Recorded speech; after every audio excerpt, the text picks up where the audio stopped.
आज के इस लेक्चर में देखेंगे एलपीपी का इंपॉर्टेंट क्वेश्चन देखेंगे। तो लेक्चर चालू करने से पहले आप लोग थोड़ा सा रिक्वेस्ट है, कभी तक हमारे चैनल को सब्सक्राइब नहीं किए तो सब्सक्राइब कर ले और बेल आइकन का दबा दें। और हाँ, अगर आपको वीडियो अच्छा लगे तो लाइक करना नहीं भूलिएगा। चलिए शुरू करते हैं। देखिए आज का जो क्वेश्चन है हम लोग का पाटलिपुत्रा यूनिवर्सिटी बीएससी पार्ट 1 वाले के लिए है। ये एलपीपी का क्वेश्चन एनी हाउ हर साल एक क्वेश्चन तो पूछा जाता है, वो भी 16 मार्क्स का।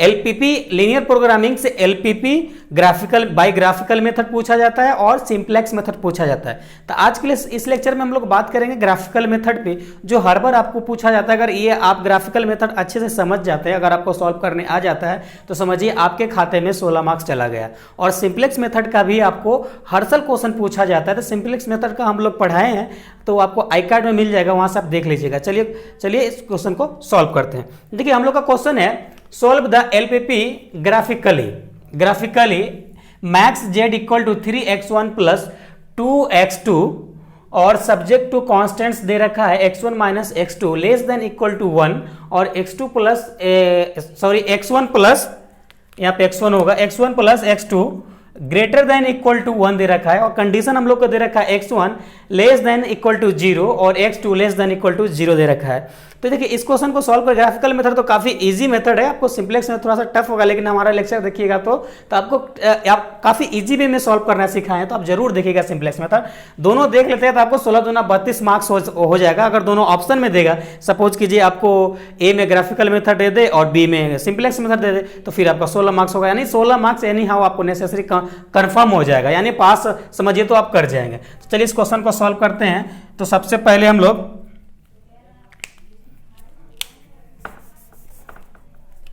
जो हम लोग को गिवन दे रखा है वो लिखेंगे। गिवन क्या दे रखा है? गिवन इक्वेशन दे रखा है। देखिए यहाँ पे मैक्स जेड है, तो समझिए इस प्रकार से भी कहीं कहीं आपको लिखा रहेगा, तो आप इसी प्रकार को आपको फॉलो कीजिएगा, आप कंफ्यूज नहीं कीजिएगा। तो जेड मैक्स बराबर हम लोग को जो दे रखा है, जेड मैक्स बराबर दे रखा है 3x1 प्लस 2x2 दे रखा है। और सब्जेक्ट जो कांस्टेंट दे रखा था हम लोग का, इसको इक्वेशन फर्स्ट मान लीजिए। और हम लोग का दे रखा है x1 minus x2 less than equal to है, तो यहाँ पे आप इक्वल टू लिख सकते हैं। इसको इक्वेशन 1 मान लीजिए रोमन अंक में। और नीचे दूसरा इक्वेशन दे रखा है x1 plus x2 equal to 3 दे रखा है। यहाँ पे 3 होगा, आप सही कर लीजिएगा, 3 दे रखा है। इसको इक्वेशन सेकेंड मान लेंगे। अब नाउ फ्रॉम इक्वेशन फर्स्ट क्या है हम लोग का? x1 minus x2 equal to 1 दे रखा है। अब देखिए इतना करने के बाद आपको x1 और x2 की वैल्यू 0 पुट करना है। आपको x1 और x2 की वैल्यू 0 पुट करने हमेशा। अगर आप अदरवाइज दूसरा भी वैल्यू पुट करते हैं तो बन जाएगा कि काफी आपको इशू फेस करना पड़ेगा। तो आप 0 पुट कीजिए, काफी इजी वे में इसको सॉल्व कर लीजिएगा। चलिए इसको हम लोग सबसे पहले पुट करेंगे। पुट x1 इक्वल टू 0, फिर इधर पुट करेंगे x2 इक्वल टू 0। तो देखिए सबसे पहले x1 के जगह पे 0 पुट करेंगे तो आपका आ जाएगा x2 इक्वल टू -1 आ जाएगा। क्या आ जाएगा? -1 आ जाएगा। अगर इधर पुट करते हैं तो x1 प्लस 0 इक्वल टू 1, यानी x1 बराबर 1 आ जाएगा। अब यहाँ पे आपको मान लेना है, पॉइंट मानना है P1, P के जगह पर दूसरा भी कुछ मान सकते हैं आप। और x1 के मान क्या पुट किए? 0, x2 बराबर क्या आया? 1 आया। एंड इसको मान लेना है P2 और इसको x1 बराबर आपका यहाँ पे 1 आया है और x2 बराबर 0 पुट किए। इतना है। उसके बाद देन आप इक्वेशन सेकेंड लेना है आपको, तो फ्रॉम इक्वेशन सेकेंड लेंगे। इक्वेशन सेकेंड क्या दे रखा है? x1 minus x2 equal two plus 3 दे रखा है। उसी प्रकार से फिर पुट करेंगे हम लोग x1 है x2 बराबर 0 पुट करेंगे। काफ़ी इजी में बनाना है तो आपको 0 ही पुट करना है और जल्दी भी आपका टाइम भी बचेगा, तो इसीलिए आप हमेशा 0 ही पुट कीजिएगा, दूसरा अंक वैल्यू पुट नहीं कीजिएगा तो काफ़ी इशू फेस करना पड़ेगा। चलिए तो इसको पुट कीजिएगा, तो इसके जगह पे 0 रखें, 0 प्लस x2 इक्वल टू 3, यानी x2 बराबर आपका 3 आया। अगर इधर पुट कीजिएगा तो x1 प्लस 0 इक्वल टू 3, यानी यहाँ भी आपको x1 इक्वल टू 3 आया। यहाँ भी एक पॉइंट मान लीजिए लेट, यहाँ पे क्या मान है? P1 P2 मान है, P3 मान लीजिए। यहाँ पे x1 का मान क्या है? 0 है और x2 का मान 3 है एंड अब दूसरा पॉइंट P4 मान लीजिए, यहां पे क्या x1 का मान क्या 3 आया है और x2 का मान 0 आया है। देन उसके बाद आपको दो इक्वेशन फर्स्ट और इक्वेशन सेकंड को आपको सॉल्व करना है। सॉल्व करके जो पॉइंट आएगा वो आपको लिखना है। तो चलिए हम लोग इधर सॉल्व करते हैं। तो solving equation first and second, equation first and second को आप सॉल्व कीजिएगा, 2 आ जाएगा और x2 बराबर 1 आ जाएगा। आप सॉल्व करके देख लीजिएगा, इतना ही आता है। फिर इसको जो वैल्यू आया इसको भी एक पॉइंट मान लेंगे हम, इसको P5 मान लेते हैं। x1 बराबर 2 और x2 बराबर 1 आया है। ओके, अब उसके बाद देन हम लोग ग्राफ प्लॉट करेंगे। ग्राफ प्लॉट करने के बाद वहां पे भी आपको मैक्सिमम और मिनिमम वैल्यू निकालेंगे। चलिए इतना आप नोट डाउन कीजिए। इसके बाद हम लोग ग्राफ ड्रॉ करेंगे। तो यहां पे लिखेंगे ड्रॉ द ग्राफ perpendicular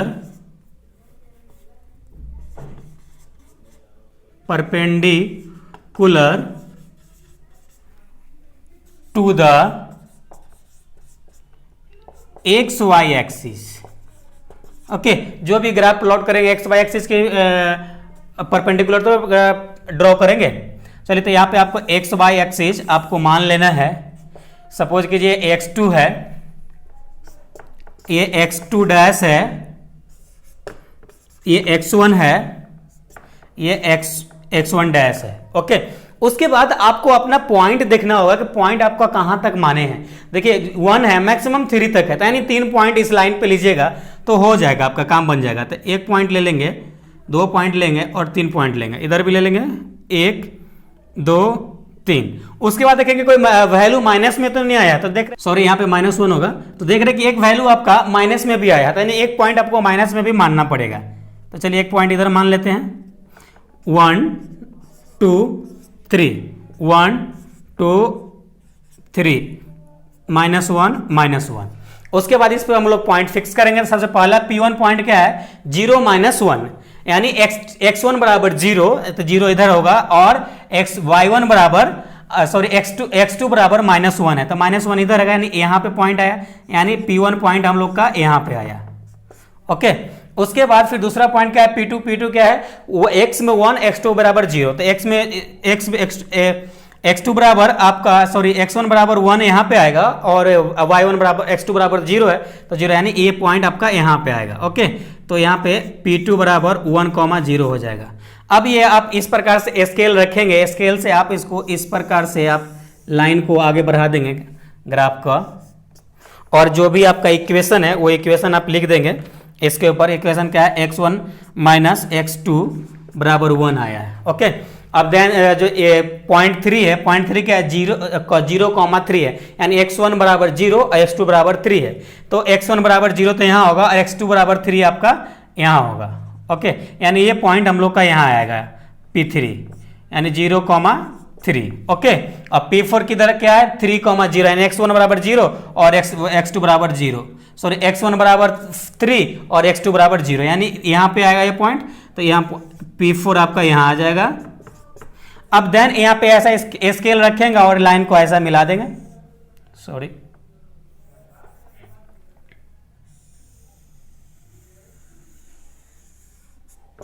ऐसा मिला देंगे। ओके, उसके बाद आपका जो इक्वेशन है, इक्वेशन लिख देंगे x1 + x2 बराबर 3। ओके, इतना करने के बाद ये आपका ग्राफ जनरली ग्राफ ये आपका ड्रॉ हो गया। उसके बाद यहां से कंडीशन मतलब डिसाइड होता है कि आप मैक्सिमम वैल्यू निकलेगा कि मिनिमम वैल्यू निकलेगा। ओके, तो मैक्सिमम मिनिमम तो आपका क्वेश्चन में जनरली बोल दिया जाएगा, मैक्सिमम रहेगा तो मैक्सिमम निकलेगा और मिनिमम रहेगा तो मिनिमम निकलेगा।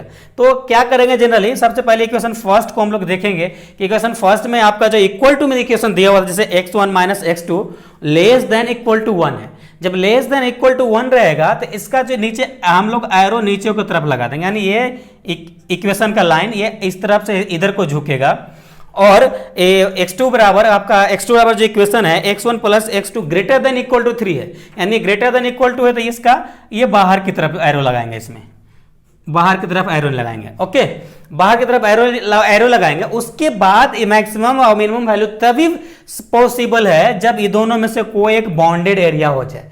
दोनों नहीं, दोनों में से कोई एक बॉन्डेड एरिया हो जाए। तो आपको इस केस में क्या कहेंगे कि जब देखेंगे ये लाइन आपका इधर को आ रहा है, यानी इस एरिया से सडनली ये इधर को आ जा रहा है, ओके, और ये लाइन को देख रहे हैं कि ये लाइन इधर को चला जा रहा है, ये लाइन इधर को चला जा रहा है, तो देख रहे हैं कि किसी भी दोनों लाइन किसी एक एरिया को क्रॉस नहीं कर रहा है।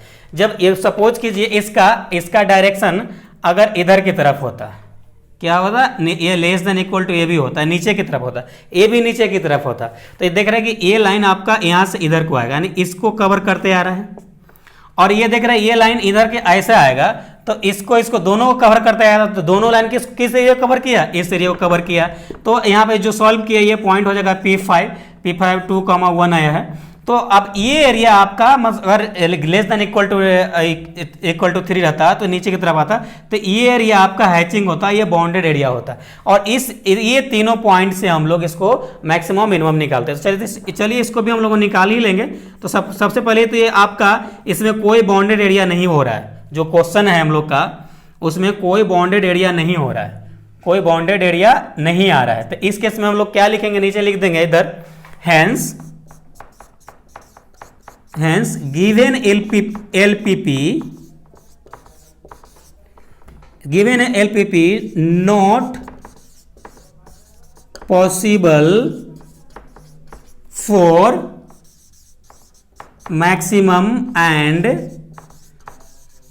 minimum value, okay. तो यहां पे एक क्वेश्चन आपका ध्यान है, ये फाइनल हो गया। उसके बाद अगर आप सपोज कीजिए इसका लेस देन इक्वल टू 3 रहता, तो उस केस में इसका मैक्सिमम वैल्यू कैसे निकले, तो वो भी आपका यह क्वेश्चन यहीं तक सॉल्व हो गया। यहाँ के बाद आपको हम केवल नॉलेज के लिए बताएंगे, इसके आगे आप नोट डाउन नहीं कीजिएगा। तो चलिए इतना आप नोट डाउन कीजिए, फिर इसको आगे आपको हम बताते हैं कैसे निकालना है। सपोज कीजिए ये क्वेश्चन में लेस देन होता तो इधर की तरफ आता, नीचे की तरफ एरो होता, तो आपका कौन सा, ये लाइन आपका हैचिंग हो जाता, यानी ये लाइन आपका बॉन्डेड एरिया आ जाता, ओके, ये लाइन बॉन्डेड एरिया आ जाता। तो ये चीज नहीं लिख के उसके बाद यहां हम लोग लिखते, उसके बाद यहां पे हम लोग लिखते the common bonded area is, क्या कौन कौन से पॉइंट आया है, पॉइंट P1 आया है, P1 का निर्देशांक क्या है 1,0 एंड P4 आया है P4 का कोऑर्डिनेट क्या है 3,0 एंड P5 का क्या है 2,1।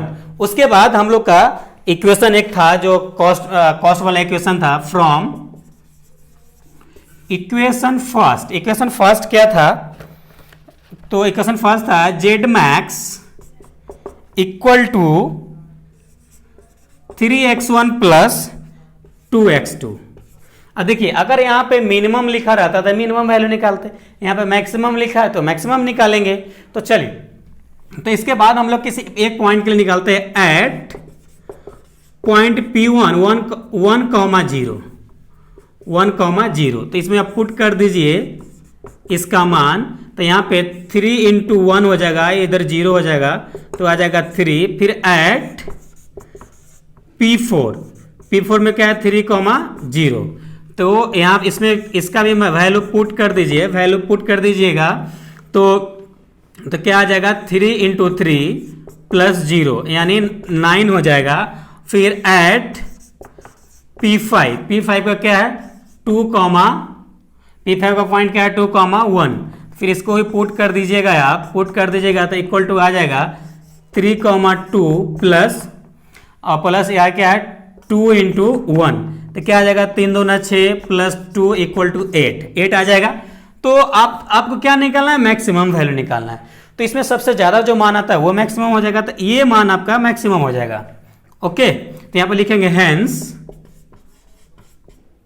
hence maximum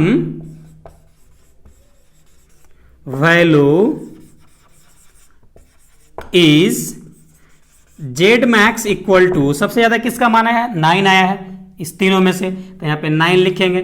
किस पॉइंट के लिए आया है, तो आपका P4 पॉइंट के लिए आया है, तो एट P4 3,0 ये इस केस में आपका आंसर होता। ओके, इस केस में आपका ये आंसर होता। तो अगर इसमें से किसी प्रकार का अगर आपका कंडीशन बनता है तो आप इसी प्रकार से क्वेश्चन सॉल्व कर लीजिएगा एग्जाम हॉल में, और 0 ही पुट कीजिएगा, आपका टाइमिंग बहुत बचेगा, क्योंकि एग्जाम में टाइम फैक्टर बहुत बड़ी फैक्टर होता है, तो टाइम पे भी ध्यान देना बहुत जरूरी है। तो अदरवाइज दूसरा वैल्यू पुट करके बना सकते हैं, आपको जो मन में आए, लेकिन ज़्यादा लंबा हो जाएगा, तो आपको टाइम भी बचाना है तो 0 पुट कीजिएगा, बाकी आपके ऊपर डिपेंड करता है।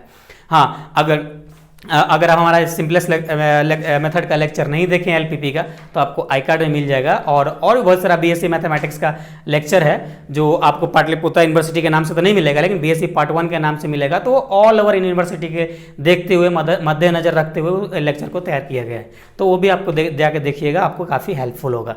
तो चलिए फिर मिलते हैं नेक्स्ट लेक्चर के साथ, जब तक अपना ख्याल रखिए। Thank you, love you all.